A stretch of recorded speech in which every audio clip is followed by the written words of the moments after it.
જૈન વિદ્યાર્થી મિત્રો, I hope કે ભાઈ તમારું લોકડાઉન વ્યવસ્થિત જઈ રહ્યું હશે, ઓકે, પસાર થઈ રહ્યું હશે. તો આજે આપણે જે ટોપિક ભણવાના છીએ એ ટોપિક છે તમારો ભારતમાં આવકવેરાનો ઇતિહાસ. ઓકે, કે ભાઈ history of income tax in India, કે ભારતમાં આવકવેરાની શરૂઆત ક્યારથી થઈ છે, આઝાદી પછી થયેલી કે આઝાદી પહેલા થઈ હતી, એનો ઇતિહાસ કેવો છે, આપણે આપણે ખાલી એની ચર્ચા કરીશું કે ભાઈ એનું ઇન્ટ્રોડક્શન શું છે. ઓકે, જો કે આવકવેરો એ ખૂબ મહત્વનો મુદ્દો છે. એના વિશે તમે જેટલું પણ ચર્ચા કરશો, જેટલું પણ સાંભળશો ન્યૂઝમાં, કે કોઈ પણ તમે ટેક્સ્ટ બુક વાંચો, કોઈ પણ સ્ટેન્ડર્ડની તમે બુક વાંચો, તો તમને ઘણું બધું જાણવા અને સમજવા મળશે.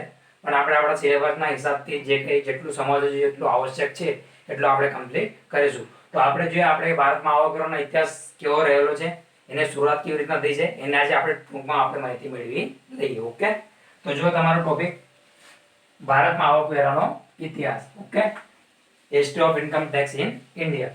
તો જો પશ્ચાત ભૂમિકા ઇંગ્લિશમાં કહેવાય છે બેકગ્રાઉન્ડ. તમે કોઈ પણ વસ્તુનો ઇતિહાસ અથવા કોઈ પણ સબ્જેક્ટનો જ્યારે તમે ઇતિહાસ ભણવાની શરૂઆત કરો તો સ્વાભાવિક છે કે સૌથી પહેલા તો તમને એની બેકગ્રાઉન્ડમાં શું હતું, એની પહેલા કઈ પરિસ્થિતિ હતી એ તમારે જાણવું ખૂબ જરૂરી છે. તો તમે વર્તમાન પરિસ્થિતિને અથવા તો વર્તમાન ઘટનાઓને સમજી શકશો. જેવી રીતના આપણે અલગ અલગ સબ્જેક્ટનો ઇતિહાસ એટલે માત્ર જે કે સામાજિક વિજ્ઞાનના ધોરણમાં સોશિયલ સાયન્સમાં આવતો હિસ્ટ્રી સબ્જેક્ટ એ નહીં. ઇતિહાસ એટલે કોઈ પણ પાસ્ટમાં કે ભાઈ ભૂતકાળમાં જે કોઈ ઘટના બનેલી હોય. હવે માની લો કે ભાઈ તમારો ઔદ્યોગિક ક્ષેત્રની વાત કરીએ તો ઔદ્યોગિક ક્ષેત્રનો પોતાનો એક ઇતિહાસ છે કે ભાઈ આઝાદી પહેલા ભારતમાં ઉદ્યોગોનો વિકાસ કેવો હતો, આઝાદી પછી એનો વિકાસ કેવો રહેલો છે, 21મી સદીમાં છેલ્લા 2 દાયકાઓમાં 2001 પછી એનો ઇતિહાસ કેવો રહેલો છે ઔદ્યોગિક ક્ષેત્રમાં. તો આને હિસ્ટ્રી કહેવાય છે. ઓકે, ઇતિહાસ. તો આપણે કોનો ઇતિહાસ જોવાના છે આજે? ઇન્કમ ટેક્સનો. ઓકે, આવકવેરાનો. તો જો એની બેકગ્રાઉન્ડમાં પશ્ચાત ભૂમિકામાં શું છે, ઈસવીસન 1857 1857 ની સ્વતંત્રતા ચળવળને લીધે બ્રિટિશ સરકાર ભયંકર આર્થિક મુશ્કેલીમાં આવી ગઈ હતી. જો મિત્રો, હું એક યુપીએસસીનો એસ્પાયરન્ટ છું. ઘણી બધી માહિતી મને આ હિસ્ટ્રી સંબંધિત છે, પણ આપણે સિલેબસ એકોર્ડિંગ ટુ જોવું છે. ઓકે, જેટલું સિલેબસમાં મેન્શન છે એ હિસાબથી હું તમને થોડું ઘણું બેકગ્રાઉન્ડ બતાવી દઈશું કે 1857માં કઈ ઘટના હતી અને એના પરિણામો શું આવેલા અને કેમ ભારતમાં ઇન્કમ ટેક્સ એક્ટ લાવવામાં આવેલો બ્રિટિશ સરકાર દ્વારા. ઓકે, થોડુંક તમને હું સમજાવી દઉં છું, કારણ કે યુપીએસસી એસ્પાયરન્ટ તરીકે અમારે ઘણા બધા સબ્જેક્ટ ભણવાના હોય છે, પણ તમારે એમકોમના હિસાબથી માત્ર તમારા સિલેબસમાં જેટલું છે એટલું તમારે ભણવાનું છે. તો જો એકચ્યુઅલી કેવું છે કે ભાઈ 1857નો સંગ્રામ, જે વિપ્લવ થયેલો 1857નો રિવોલ્ટ, આપણે બધા ઇતિહાસમાં 10મા ધોરણમાં સુધીમાં ભણી ચૂકેલા છે. જે લોકોએ બીએ લીધેલો હશે, બેચલર ઓફ આર્ટ્સ કરતા હશે અથવા તો હિસ્ટ્રીના એ લોકો જાણકાર હશે અને અવારનવાર આપણે જોતા પણ રહીએ છીએ. ઓકે, અને યુપીએસસીના સ્ટુડન્ટ્સ તો ખાસ, હું પોતે યુપીએસસીનો એસ્પાયરન્ટ છું. ઓકે, તો 1857માં જ્યારે રિવોલ્ટ થયેલો, વિદ્રોહ થયેલો, તો એ વિદ્રોહ દરમિયાન બ્રિટિશ સૈન્ય જે હતું એનો ઘણો બધો ખર્ચો થયેલો. એમના સૈનિકોને વેતન ભથ્થા ચૂકવવાના, શસ્ત્ર સરંજામની ખરીદી કરવી, કે પછી અન્ય જે ઘણા બધા ખર્ચાઓ એમને કરવા પડ્યા હતા. ઓકે, સૈનિકોના યાતાયાત માટે. તો આ બધા ખર્ચાઓને કારણે શું છે, બ્રિટિશ સરકાર મુશ્કેલીમાં મુકાઈ ગઈ. 1857નો વિપ્લવ જ્યારે ભારતમાં થયો ત્યારે આઝાદીની ચળવળ ચાલી રહી હતી અને 1857ના પ્રથમ શહીદ, જેવા કે આપણે સૌ જાણીએ છીએ, શહીદ મંગલ પાંડે. ઓકે, તો એમનાથી આ શરૂઆત થયેલી હતી. તો આ વિદ્રોહના કારણે શું થયેલું, રિવોલ્ટના કારણે, કે ભાઈ બ્રિટિશ સરકાર આર્થિક મુશ્કેલીમાં મુકાઈ ગઈ. એમના પાસે પૈસાની કટોકટી થઈ ગઈ, સંકટમાં મુકાઈ ગયેલું કે ભાઈ પૈસા લાવવા કેવી રીતના આવે. ઓકે, કારણ કે ભારત તો કેવું છે કે ભાઈ બ્રિટનનું વસાવતું હતું, કોલોની હતું. ઓકે, તો જો નેક્સ્ટ, સરકારી ખજાનો ભરવા. બ્રિટિશ સરકારે પોતાનો જે ખજાનો છે, જે કોષ છે, ઓકે, ટ્રેઝરી છે, એને ભરવા માટે શું કર્યું? સૌ પહેલા શું કર્યું? ફેબ્રુઆરી 1860માં, ફેબ્રુઆરીને 1860ની જે સાલ છે ઈસવીસનમાં, શું કર્યું? આવકવેરા ધારો દાખલ કરવામાં આવ્યો. એના પર કામ કરવાની પ્રક્રિયા શરૂઆત કરી. કઈ સાલમાં? ફેબ્રુઆરી 1860માં આવકવેરો શું કર્યો? દાખલ કર્યો. લાગુ નથી કર્યો હજુ, ખાલી એનો પ્રપોઝલ, એનો ડ્રાફ્ટ રજૂ કર્યો છે, એનો મુસદ્દો તૈયાર કર્યો છે. ઓકે, તો એ દાખલ કરવામાં આવ્યો 1860માં. ઓકે, તેમાં વખત સુધારા પણ કરવામાં આવ્યા. જરૂરિયાત અનુસાર એનામાં કેટલાક રિફોર્મ્સ કરવામાં આવ્યા. સરકારને, બ્રિટિશ સરકારે જે સુધારા યોગ્ય લાગ્યા એ સુધારા તત્કાલીન બ્રિટિશ સરકારે કર્યા, જે બ્રિટનમાં પ્રવર્તમાન કરવેરા વ્યવસ્થા પર આધારિત હતા. પ્રવર્તમાન શબ્દના મીનિંગ મિત્રો યાદ રાખજો હંમેશા, જ્યારે પણ તમે પ્રવર્તમાન શબ્દ સાંભળો તો પ્રવર્તમાન ઇંગ્લિશમાં શું કહેવાય? એટ પ્રેઝન્ટ, કરંટમાં, હાલમાં હવે તમે હાલમાં એટલે કે ભાઈ આજે જો હમણાં 2020 ચાલે છે, ઓકે, તો હાલમાં જે બ્રિટનમાં જે વ્યવસ્થા છે આવકવેરા સંબંધિત જે તંત્ર છે આવકવેરાનું, એવું જ વ્યવસ્થા તંત્ર પર આધારિત તત્કાલીન ભારતમાં શું છે આવકવેરાની વ્યવસ્થા કે સુવિધા જોવા મળતી. જો લખેલું છે જે બ્રિટનમાં પ્રવર્તમાન કરવેરા વ્યવસ્થા પર આધારિત હતા, અને જે પણ કે રૂલ્સ રેગ્યુલેશન જે કે એક્ટ બનાવવામાં આવેલો તે હાલમાં જે આજે જે બ્રિટનમાં જે છે ને સેમ એ વ્યવસ્થા તે દરમિયાન ભારતના સમયમાં એ લોકોએ ભારતમાં લાગુ કરી હતી. ઓકે, નેક્સ્ટ જુઓ, વિશ્વમાં સૌથી વધુ આવકવેરાના દર ડેનમાર્કમાં છે. કેટલું છે? 56%. જો મિત્રો, મોટા ભાગના જે દેશો છે ને, તમે સ્કેન્ડિનેવિયન કન્ટ્રીઝનું નામ સાંભળેલું છે. સ્કેન્ડિનેવિયન કન્ટ્રીઝમાં તમારું ફિનલેન્ડ, નેધરલેન્ડ, સ્વિટ્ઝરલેન્ડ, આ બધા કેટલાક વિકસિત દેશો હોય છે. ઓકે, જેમની વસ્તી ખૂબ નાની, ખૂબ ઓછી વસ્તી છે અને સમૃદ્ધ દેશો છે. આ બધા ધનવાન છે. તમે માનવ વિકાસ આંક કે માનવ વિકાસ અહેવાલ સંબંધિત હ્યુમન ડેવલપમેન્ટના રિલેટેડ જે પણ કે મોટા ભાગના ઇન્ડેક્સ રજૂ કરવામાં આવે છે વૈશ્વિક સંસ્થાઓ દ્વારા, એમાં મોટે ભાગે આવા જ દેશોનું નામ આવે છે: Denmark, Finland, Norway, Switzerland. Okay, કારણ કે આ દેશો કેવા છે? વિકસિત છે. જો કે એ લોકોની જનસંખ્યા પણ આબાદી પણ બહુ ઓછી છે. ઓકે, તો સૌથી વધારે આવકવેરાનો દર કયા દેશમાં છે? ડેનમાર્કમાં. કેટલો છે? 56%. એનો મતલબ કે જો હું ડેનમાર્કનો નાગરિક હોઉં અને મારી આવક માની લો કે 100 રૂપિયા છે વર્ષની, તો 100 રૂપિયામાંથી 56% એટલે કે ભાઈ 56 રૂપિયા જેટલી ટેક્સ સ્વરૂપની આવક તો સરકાર પોતે લઈ લે છે. તો તમે વિચારશો કે સર આટલો બધો તો આવકવેરાનો જે દર છે, જે કર લેવામાં આવે છે, તો ત્યાંની પ્રજાને ખર્ચ કરવા માટે પૈસા તો બહુ ઓછા બચે છે. એ લોકો એમનું જીવન કેવી રીતના વિતાવે છે? સારું જીવન જીવવું જો એ લોકો હોય તો એ લોકો આટલા ઓછા જે બચેલા એના જે ફક્ત 44 રૂપિયા 44 રૂપીસ એના પાસે બચેલા છે, તો એ લોકો સારું જીવન કેવી રીતના જીવી શકતા છે? ઓકે, કેવી રીતના જીવી છે એ લોકો? તો જો અહીંયા આગળ લખેલું છે કે ભાઈ જો કે પ્રજાને, પણ તમે જુઓ 56% ટેક્સ રેટ છે, ઓકે, પરંતુ જે પ્રજાને શું કરે છે એના બદલામાં અનેક સગવડો મળે છે. હવે સરકારે 56 રૂપિયા લઈ લીધા, હવે શું આવે છે? સરકાર પૈસા લે તો કોના માટે લે? આપણા લોકો માટે જ. આંતરમાળખાની સુવિધા કરી હોય, એજ્યુકેશન, હેલ્થ. ઓકે, અહીંયા લખેલું છે તમારું. જો દાખલા તરીકે અહીંયા તમને આપેલું છે કે 56 રૂપિયા સરકાર જે ઉઘરાવે છે ડેનમાર્કની ગવર્મેન્ટ, તો કેમ ઉઘરાવે છે? તો કઈ કઈ વસ્તુ આપે છે સુવિધાઓ ત્યાંની લોકોને? મફત તબીબી સારવાર. તબીબી સારવાર એટલે શું? ડોક્ટરની તમારા હેલ્થ રિગાર્ડિંગ, તમારો કોઈ પણ પ્રકારની હાર્ટ સર્જરી કરવી હોય અથવા કોઈ મોટું ઓપરેશન કરવું હોય અથવા જે પણ કંઈ મેડિકલના ખર્ચે બધા કેવા હોય? ફ્રી હોય.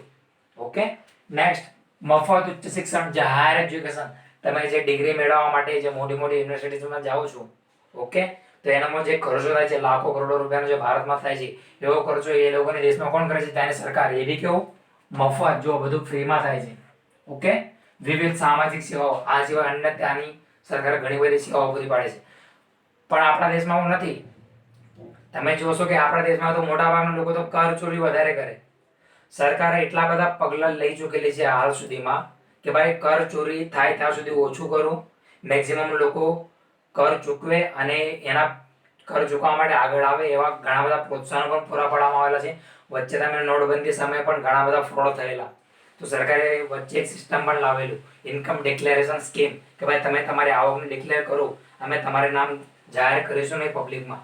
માત્ર અમારો ઉદ્દેશ એટલો છે કે ભાઈ સરકારને આવક કર સ્વરૂપે વધારે આવક મળી રહેવું જોઈએ. કારણ કે ભારતમાં લોકો માનસિકતા કેવી છે કે ભાઈ કર ચોરી કરવી, થાય ત્યાં સુધી સરકારને પૈસા આપવા નહીં. પણ બીજી બાજુ એ લોકો શું વિચારે કે સરકાર આપણને બધી જ સુવિધા આપે. આવી આપણી માનસિકતા થઈ ચૂકી છે ભારતીયોની. ઓકે, પણ બીજા દેશોમાં આવું નથી. કારણ કે એ દેશના લોકો શિક્ષિત છે અને ત્યાંની દેશના લોકોની જે લોકો છે, મોટાભાગના લોકો ટેક્સ પેયર્સ, એ કેવા છે? ઈમાનદાર છે. એ લોકોની ઇન્કમ એ લોકો એકદમ ક્લિયરલી ગવર્મેન્ટને વ્યવસ્થિત તેમના ડેટા રજૂ કરે છે અને એટલા માટે સરકાર પણ શું કરે છે? એમને જરૂરી બધી જ સેવાઓ ફ્રીમાં આપે છે. જો કે આપણા દેશમાં આનાથી ટોટલ લગભગ 90+ ઉપર જેવી % તમારી આનાથી ઉલટી જોવા મળે છે. Britain, France, Germany, Sweden, Switzerland, Norway, okay, અને ફિનલેન્ડ જેવા દેશોમાં આવકવેરાના દર ઊંચા છે. આ દરેક દેશોમાં આવકવેરાના દર ભારત કરતા ઓછા છે. ભારતમાં તો મેક્સિમમ 30% જેટલું છે. જો કે હવે એને લગભગ કોર્પોરેટ ટેક્સ, કંપની ટેક્સ 25% જેવો કરી નાખેલો છે અને વ્યક્તિગત વેરો 30% જેટલો છે. ઓકે, તો આટલું જ છે ભારતમાં. પણ આ દેશોમાં એ લોકો કરતા પણ વધારે છે, પણ છતાં એ દેશ કેવા છે? વિકસિત છે.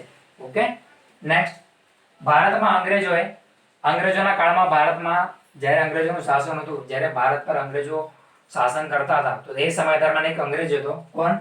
જેમ્સ વિલ્સન નામ યાદ રાખજો. ઓકે, એક્ઝામમાં પૂછી શકે છે કે ભાઈ જેમ્સ વિલ્સન, અથવા તમે કોઈ આન્સર રાઇટિંગ કરો, મેન્સની આન્સર રાઇટિંગ કરો યુપીએસસી નું, તો તમને જો હિસ્ટ્રી પૂછવામાં આવે અથવા એના સંબંધિત કોઈ ઇન્કમ ટેક્સ સંબંધિત તમને કોઈ પૂછવામાં આવે તો તમે આવું બધું ઇન્ફોર્મેશન લખી શકો છો નામ યાદ રાખીને. ઓકે, તો જેમ્સ વિલ્સને શું કર્યું?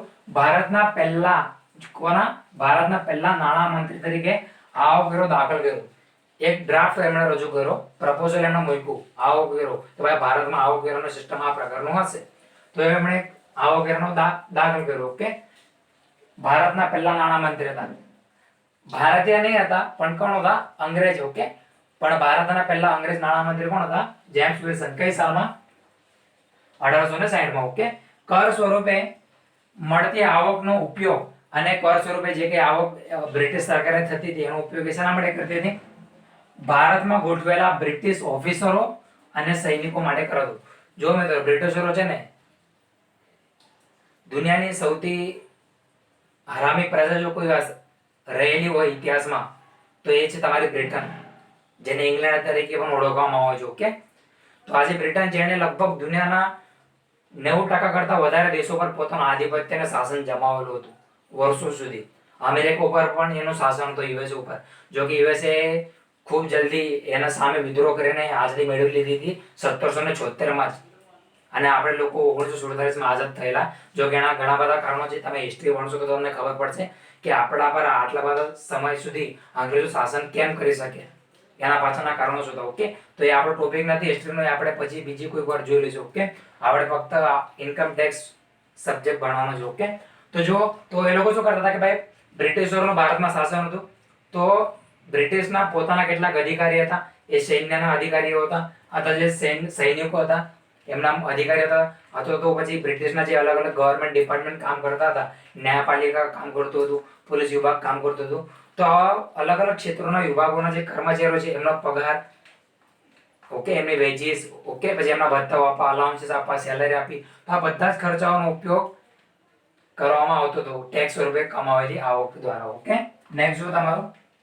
જેમ્સ વિલ્સને શું કર્યું? આ કાયદો દાખલ કરતા કોનો આધાર દર્શાવ્યો? મનુસ્મૃતિનો આધાર દર્શાવ્યો. તમને મેં લાસ્ટ લેક્ચરમાં કીધું મનુસ્મૃતિ એ ભારતનો પ્રાચીન આદ્ય કાયદા સંગ્રહ કહેવામાં આવે છે. જેટલા બી કાયદા કાનૂન સંબંધિત નીતિ નિયમો હતા એ બધા શેનામાં હતા? મનુ નામની વ્યક્તિ દ્વારા લખવામાં આવેલી મનુસ્મૃતિ ગ્રંથ હતો, એમાં મેન્શન કરેલા હતા. તો એના આધારે શું કરેલું? જેમ્સ વિલ્સને કેટલાક બાબતો આવકવેરો દાખલ કરતી વખતે એનો ઉપયોગ કર્યો હતો. ભારતમાં આ કાયદાનો અમલ, જો આ ઇમ્પોર્ટન્ટ છે, યાદ રાખજો કે ભારતમાં જે ઇન્કમ ટેક્સ એક્ટ છે એનો અમલ ક્યારે થયો હતો? 24 જુલાઈ 1860 ના રોજ. આ તારીખ ખૂબ મહત્વની છે, તમારે ધ્યાનમાં રાખવી જરૂરી છે. 24 જુલાઈ 24th જુલાઈ 1860 ના રોજ શું કહ્યું કે ભાઈ અંગ્રેજોએ ભારતમાં આ કાયદાનો અમલ કોના દ્વારા થયેલો? બ્રિટિશ ગવર્નર જનરલ કાયદાને મંજૂરી આપી ત્યારથી થયો.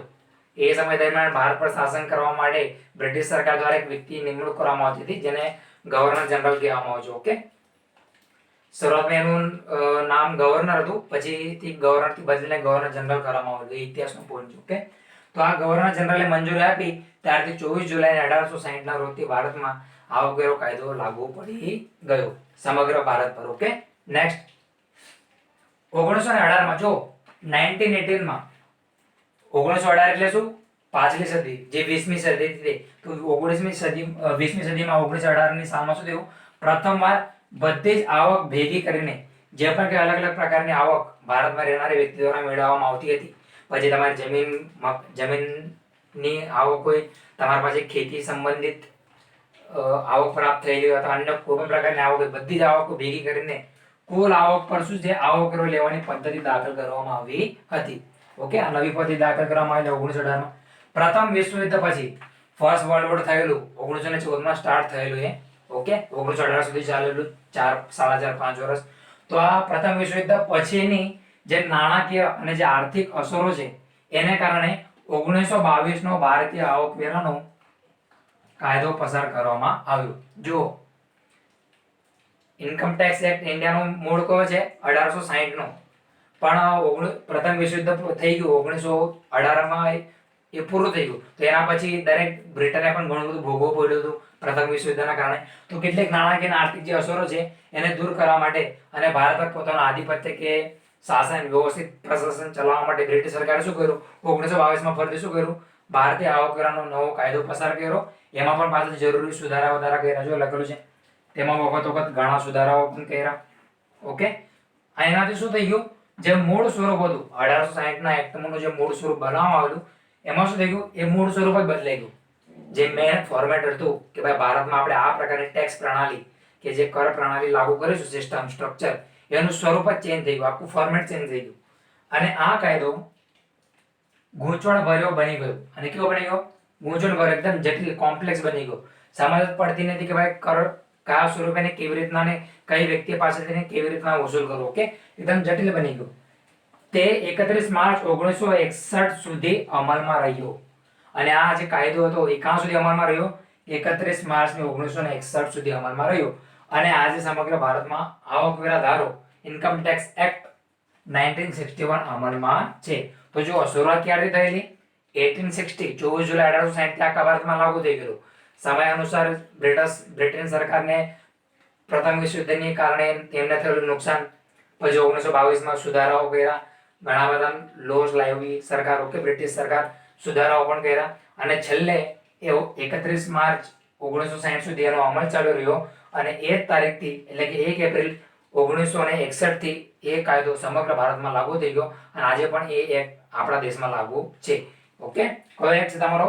ઇન્કમ ટેક્સ એક્ટ 1961, આવકવેરા ધારા 1961. આ ઉપરાંત જો જેનો અમલ હવે આ જે એક્ટ છે income tax act IT act 1961, એનો અમલ 1 એપ્રિલ 1962 થી થયેલો છે. ધારો આવેલો તમારો 1961માં, પણ અમલ ક્યારે થયેલો? 1 એપ્રિલ 1962. તમે કહો સર 1 એપ્રિલ થી જ કેમ? 1 મે, 1 જૂન, 1 જુલાઈ થી કેમ નહીં? તો એકચ્યુઅલી કેવું છે કે ભાઈ બ્રિટિશ સરકારનું જે ફાઇનાન્શિયલ યર છે ને એ ફર્સ્ટ યર થી ચાલુ થતું હતું. અને આપણે પણ તમે જો કોમર્સ સ્ટુડન્ટ તમે ભણતા હશો, આપણું ફાઇનાન્શિયલ યર ઇન્ડિયામાં પણ કેવું છે? 1 એપ્રિલ થી ચાલુ થાય છે ને 31 માર્ચે પૂરું થાય છે. ઓકે, તો શું કહ્યું કે ભાઈ જેવું 31 માર્ચ તમારી પૂરી થઈ ગઈ તો તરત જ બીજા દિવસે 1 એપ્રિલ 1962 થી આ કાયદો ભારતમાં લાગુ થઈ ગયો. કે એનો અમલ ચાલુ થઈ ગયો. તેમાં પણ જો અનેક સુધારાઓ કરવામાં આવ્યા. પાછા કાયદામાં પણ ઘણા બધા સુધારાઓ કરવામાં આવ્યા. નેક્સ્ટ જો તેમજ આ સિવાય શું થયું? આવકવેરાના જે નિયમો છે 1962, ઇન્કમ ટેક્સ રૂલ્સ 1962, આવા પણ કેટલાક એક્સ્ટ્રા નિયમો બનાવવામાં આવેલા આવકવેરા સંબંધિત. ઓકે, તેનામાં જણાવેલા નિયમો આકારણી માટે, હવે તમે કહો છો આકારણીને શું કહે ઇંગ્લિશમાં? એસેસમેન્ટ. તમે જે પણ કે પાછલા વર્ષમાં આવક પ્રાપ્ત કરી તો એ આવકનું મૂલ્યાંકન કેવી રીતના કરવું, આકારણી, ઇવેલ્યુએશન, એસેસમેન્ટ કેવી રીતના કરવું, એ આકારણી માટેના રૂલ્સ બનાવવામાં આવેલા. અને એને કયા નિયમો થાય? આવકવેરા નિયમો 1962. તો આ પણ રૂલ્સ બનાવવામાં આવેલા, એના માટે ઉપયોગમાં લેવાય છે. તો આ આવકવેરા ધારા અંતર્ગત આવા જે કેટલાક નિયમો છે વધારાના એનો પણ ઉપયોગ કરવામાં આવે છે. નેક્સ્ટ જો પ્રત્યક્ષ કરવેરાના કાયદામાં જે ડાયરેક્ટ ટેક્સ છે તમારું, એટલે તમારો ઇન્કમ ટેક્સ થઈ ગયો, વેલ્થ ટેક્સ થઈ ગયું, ઓકે, પ્રોપર્ટી ટેક્સ તમારું. તો આજે તમારા પ્રત્યક્ષ કાયદાના કરવેરામાં ફેરફારો કરવા માટે ફાઇનાન્સ એક્ટ 2018 અમલમાં લાવવામાં આવ્યું છે. ઓકે, છેલ્લા 2 વર્ષમાં ફાઇનાન્સ એક્ટ 2018 પણ અમલમાં લાવવામાં આવેલો. કેમ? ભાઈ પ્રત્યક્ષ કરવેરાનો સંબંધિત જે કાયદો છે, ઓકે, ડાયરેક્ટ ટેક્સ રિલેટેડ, એમાં જરૂરી સુધારાઓ થાય અને વધુમાં વધુ લોકો ભારત સરકારને કરવેરો ચૂકવે અને લોકો ઈમાનદારીથી આગળ આવીને વેરો ચૂકવવામાં સરકારે મદદરૂપ થાય, જેથી દેશનો અર્થતંત્રનો વિકાસ થઈ શકે. એના માટે શું છે? ફાઇનાન્સ એક્ટ 2018 અમલમાં પણ આવી ચૂકેલો છે. અને એના ઘણી સારી સકારાત્મક બાબતો પણ આપણે જોવા મળી છે. જુઓ નેક્સ્ટ તમારો આઈટી એક્ટ એટલે ઇન્કમ ટેક્સ એક્ટ 1961 અન્વય એટલે શું? હેઠળ under the IT act 1961 CBDT નો ફૂલ ફોર્મ છે central board of direct taxes. ફરીથી કહું છું, central board of direct taxes. એને ગુજરાતીમાં શું કહેવાય છે? પ્રત્યક્ષ કરવેરાનું મધ્યસ્થ પંચ. તો શું થયું કે ભાઈ આઈટી એક્ટ 1961 અંતર્ગત શું કરવામાં આવ્યું? આ જે સંસ્થા છે, પંચ છે, એને શું કરવામાં આવ્યું? કાયદાની બાબતો અંગે નિયમો ઘડવાની સત્તા સોંપી દેવામાં આવેલી છે. આને પણ સત્તા છે કે ભાઈ ઇન્કમ ટેક્સ સંબંધિત જે પણ કે જરૂરી નિયમો લાગે સમય સંજોગો અનુસાર તો એમાં ફેરફારો કરવા તો જરૂરી નિયમો ઘડવાની સત્તા સીબીડીટી ને સોંપવામાં આવેલી છે. ઓકે, આ મેઇન પંચ છે ભારતનું, central board of direct taxes. Okay, તેના સભ્યો કેટલા છે? બોર્ડના સભ્યો 5 થી 7, ફિક્સ નથી હોતું, 5 થી 7 ની વચ્ચે હોય છે. ઓકે, બોર્ડના નિયમો અને આ જે બોર્ડ છે તમારું CBDT, આ બોર્ડના નિયમો કેવા હોય છે? ઇન્કમ ટેક્સ એક્ટ 1961 અંતર્ગત જે પણ લો બનાવવામાં આવે છે એના જેટલા અગત્યના કે મહત્વના હોય છે. એટલે જુઓ, આઈટી એક્ટ અંતર્ગત બનાવવામાં આવતો કોઈ પણ લો જેટલું ઇમ્પોર્ટન્સ ધરાવે છે સમગ્ર ભારતમાં, એટલું જ મહત્વ આ CBDT દ્વારા બનાવવામાં આવતા કાયદા કાનૂનોનું પણ એટલું જ મહત્વ છે. ઓકે, તો મિત્રો આ થઈ ગયું તમારું ઇન્ટ્રોડક્શન. આ તો ભારતમાં આપણે જસ્ટ સ્ટાર્ટિંગ કરી કે આવકવેરાનો ઇતિહાસ શું છે. આપણે જો આગળ ઘણું બધું જોવાનું બાકી છે, direct tax, indirect tax, GST નું ભારતમાં સ્ટ્રક્ચર શું છે. તો આ બધા ટોપિક્સ માટે તમે નેક્સ્ટ લેક્ચરની રાહ જુઓ. અને આઈ હોપ કે ભાઈ તમે લોકડાઉનમાં હવે તમારી પ્રિપરેશન થોડી બેટર કરી હશે. અને પ્લીઝ તમને રિક્વેસ્ટ કરું છું કે થાય ત્યાં સુધી તમારા સ્ટડીથી તમે તમારી ડાયવર્ટ નહીં થાઓ, કારણ કે લોકડાઉન ક્યારે પૂર્ણ થશે એની કોઈ ગેરંટી નથી. તો હું અપેક્ષા રાખું છું કે ભાઈ જે છોકરાઓ એમકોમની સ્ટડી કરે છે રેગ્યુલર એક્સટર્નલ અથવા તો પછી એ લોકો યુપીએસસીની ઓપ્શનલ તરીકે તૈયારી કરવા માંગે છે ફ્યુચરમાં, તો એ લોકો માટે મારા લેક્ચર બેસ્ટ છે. તમને કોઈ પણ પ્રકારની તકલીફ પડશે નહીં. હું તમને એટલી એશ્યોર આપું છું, ખાતરી આપું છું કે ભાઈ તમારે દરેક પ્રકારના ડાઉટ્સ મારા ચેનલ પર તમને ક્લિયર કરવામાં આવશે. એટલું છે કે ભાઈ તમારે મારા ચેનલને અંદરમાં શું છે, કમેન્ટ બોક્સમાં તમારે સ્પેસિફિકલી મેન્શન કરવું પડશે. આઈ હોપ અને અપેક્ષા રાખું છું કે ભાઈ તમે મારા ચેનલ લાઈક કરો, સબસ્ક્રાઇબ કરો અને મેક્સિમમ લોકો સુધી એને પહોંચવાનો પ્રયત્ન કરો. કારણ કે ગુજરાતી મીડિયમના છોકરાઓ યુપીએસસીની ફિલ્ડમાં આવતા નથી, કારણ કે એમના પાસે ઘણી બધી વસ્તુઓના જે સોર્સિસ છે એ લોકો મળતા નથી જલ્દી ગુજરાતીમાં. ઓકે, તો હું મારા તરફથી થતા પ્રયત્નો કરું છું.